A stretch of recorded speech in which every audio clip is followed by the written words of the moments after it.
안녕하세요. 하루 필수 말씀 충전 하필 큐티 조종환입니다. 오늘 함께 나눌 하나님 말씀은 로마서 10장 5절에서 13절까지 말씀입니다. 모세는 율법에 근거한 의를 두고 기록하기를 율법을 행한 사람은 그것으로 살 것이다 했습니다. 우리는 앞서서 살펴본 것처럼 율법의 원래 목적과 목표가 생명을 지향하고 있다는 점을 지적했습니다.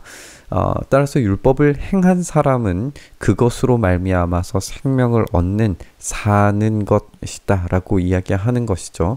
그러나 우리가 이제 강조해온 것처럼 율법을 완벽히 하나님의 의도에 맞춰서 실행할 수 있는 사람은 아무도 없습니다. 오로지 믿음만이 자신의 적발된 죄에 겸손하고 하나님의 도우심을 구할 때 의로 여겨주심을 얻을 수 있다라고 그렇게 지적을 했어요. 그래서 이 믿음에 근거한 의를 두고서는 구약에서 이렇게 이야기를 한다고 이야기하는 거예요. 너는 마음으로 누가 하늘에 올라갈 것이냐라고 하지 말아라. 그것은 그리스도를 끌어내리는 것입니다. 또 누가 지옥에 내려갈 것이냐 하고도 말하지 말아라. 그것은 그리스도를 죽은 사람들 가운데서 끌어올리는 것입니다. 이것은 일종의 두 사람이 등장해서 지금 대화하는 것처럼 느껴지는 그런 내용이죠. 이것은 신명기 30장에 등장하는 내용을 인용하고 있는 것으로 보여지는데, 바울은 이 신명기 30장에 등장하는 말씀을 원래의 의미에서 약간 재해석해서 인용한 것처럼 보입니다. 원래의 의미는 이 율법을 수행하면 복을 받고 그렇지 않으면 저주를 얻는다는 측면에서 율법을 지키는 것을 멀리 있는 것으로 여기지 말고 바로 지금 여기에서 지키도록 하라라고 하는 의미입니다. 그래서 하늘에 올라가거나 지옥에 내려갈 것처럼 이 율법을 생각하지 말고 지금 바로 여기에서 율법을 지켜라 라고 하는 뜻을 가지고 있는 것이 이 신명기 30장의 내용이었어요. 그런데 이 바울은 이 말씀을 지금 복음에 적용하고 있습니다. 누가 하늘에 올라갈 것이냐, 이것을 이제 멀리에서 이 율법 지킬 것을 생각하지 말고 찾지 말아라, 이런 의미였는데 이것을 약간 재해석해서 하늘에 올라가다라고 하는 이 의미를 하나님께서 예수 그리스도를 이미 이 땅에 내려주심으로 말미암아서 이 그리스도께서 우리를 위해서 이미 내려오셨기 때문에 우리가 다시 예수님을 끌어내리기 위해서 하늘로 올라갈 필요가 없다 라고 하는 것으로 인용하고 있는 거예요. 그래서 이 그리스도를 끌어내린다라고 하는 이 바울의 답변은 이미 예수님께서 오셨기 때문에 우리가 다시 예수 그리스도를 끌어내기 위한 율법의 행위가 필요하지 않다라는 것을 이야기하고 있는 겁니다. 마찬가지로 누가 지옥에 내려갈 것이냐라고 하는 것도 예수님께서 이미 죽음에서 살아나셨는데 예수 그리스도를 죽은 사람들 가운데서 끌어올리기 위해서 지옥으로 가야 하는 율법의 행위가 필요하지 않다라는 거예요. 이미 예수님께서 하늘에서 내려오셨고 죽으셨고 지옥 강하에 대한 우리가 이 보편적인 믿음을 고백하지는 않지만 그런 심각한 죄의 심판까지도 완전히 이루셨기 때문에 그 지옥에서, 이 죽음에서, 사망에서 살아나신 예수 그리스도께서 이 모든 율법의 행위를 성취하셨기 때문에 이것이 복음이고, 이 복음이 바로 우리 눈앞에 있기 때문에 눈앞에 있는 이 복음을 우리가 믿음으로 받아들여야 된다라는 것으로 사도 바울이 이야기하고 있는 겁니다. 우리가 다시 한번 좀 강조할 것은 예수님의 십자가 사역이 이 모든 율법의 요구를 기능적으로 완전히 순종하시고, 이 순종의 범위가 이 심판을 당하심을 넘어서 율법의 모든 요구와 원래의 목적과 목표인 우리가 앞서 살펴보는 이 생명, 이 영원한 생명을 얻는 것까지 완성하셨다는 거예요. 그래서 이 부활은 이 모든 목적이 완성되었다라고 하는 분명한 표지입니다.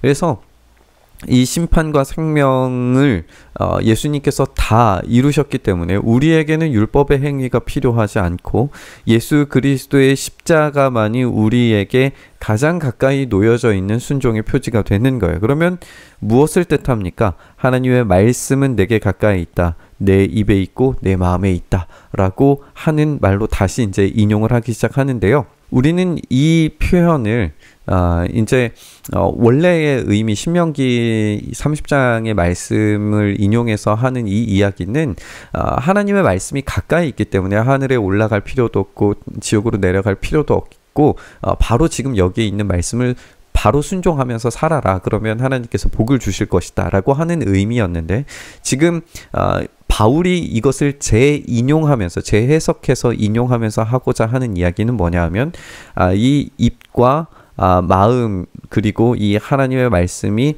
어떻게 이 구원으로 연결되는지에 대해서 이야기해주고 있는 거예요.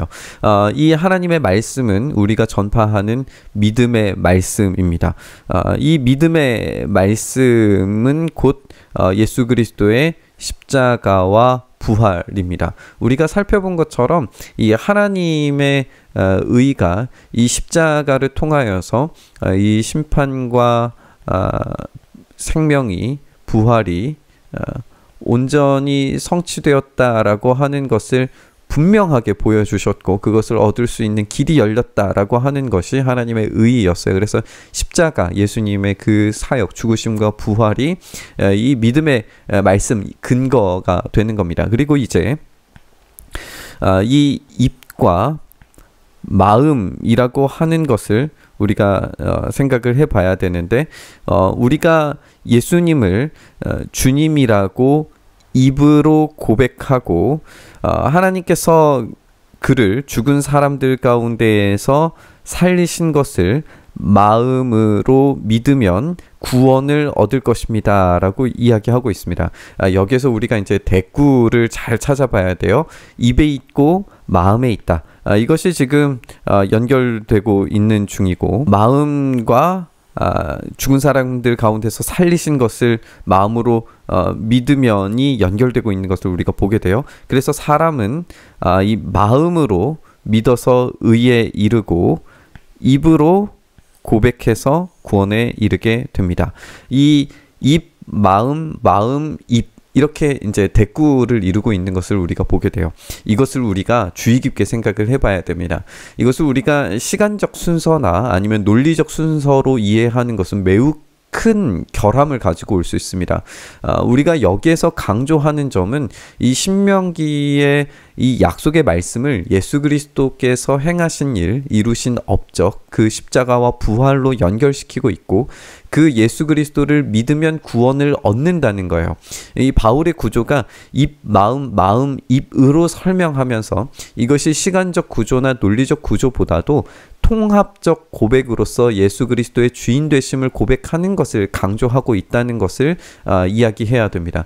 존 스토트는 이 대꾸법이 히브리 시문학을 떠올리게 하면서 따로 떨어져 있는 것이 아니라 동전의 양면처럼 믿음의 내용과 고백의 내용을 한데 묶고 있다라고 그렇게 지적을 한 적이 있어요. 그러니까 우리가 예수님을 주님이라고 고백하는 것 그리고 그분을 죽은 사람들 가운데서 다시 살아나신 이 부활에 대해서 죽으심과 부활에 대해서 함께 묶어서 우리가 고백을 하는 거예요. 그래서 어떤 마음으로 먼저 믿고 그 다음에 입으로 고백하는 행위가 뒤따라야 된다. 이런 논리적인 어떤 시간적 순서를 이야기하는 것이 아니라 이 주님으로서 우리 죽은 사람들 가운데서 다시 살아나신 이 믿음의 내용과 고백의 내용들을 한데 묶어서 이야기하고자 한다는 거예요. 이것을 어떤 논리적 시간적 순서로 결코 이해해서는 안 된다는 것. 그래서 우리가 마음으로 먼저 믿고 뭐 입으로 나중에 시인하고 이런 이야기를 하고 싶은 것이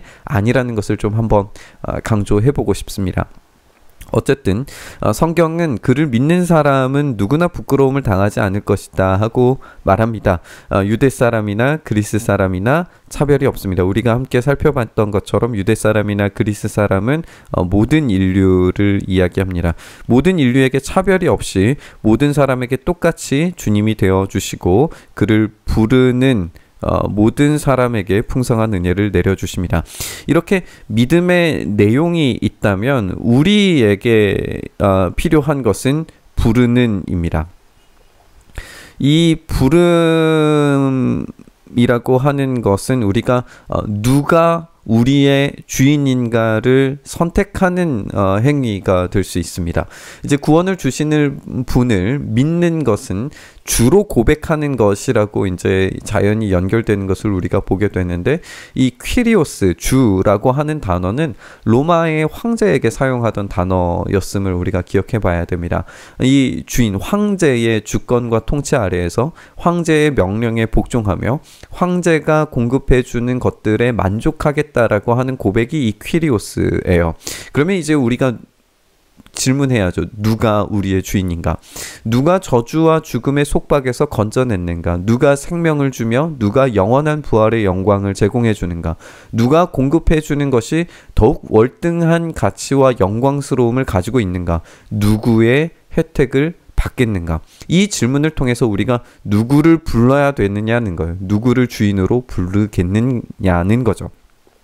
주님의 이름을 부르는 사람은 누구든지 구원을 얻을 것입니다. 이 선택, 그 주인을 선택하도록 이 복음은 우리에게 요구합니다. 이 복음은 누구에게나 차별함이 없이 그분을 부르는 모든 사람에게 이 혜택을 제공해 주실 겁니다. 그래서 이 믿음의 내용을 온전히 이해하고 그 내용을 온전히 고백하며 부름받는 자들에게는 그 믿음에 따른 생명이, 율법이 이전에는 그것을 제공해 줄 수 있을 것으로 이해했지만 그 율법을 지킬 수 있는 사람이 아무도 없다는 것이 확인되었고, 그 율법을 대신 완성하신 이 예수 그리스도를 주인으로 삼았을 때에 그 모든 혜택이 우리에게 제공된다라고 하는 아주 논리적으로 단순하고 분명한 복음을 우리가 여기에서 살필 수 있게 됩니다.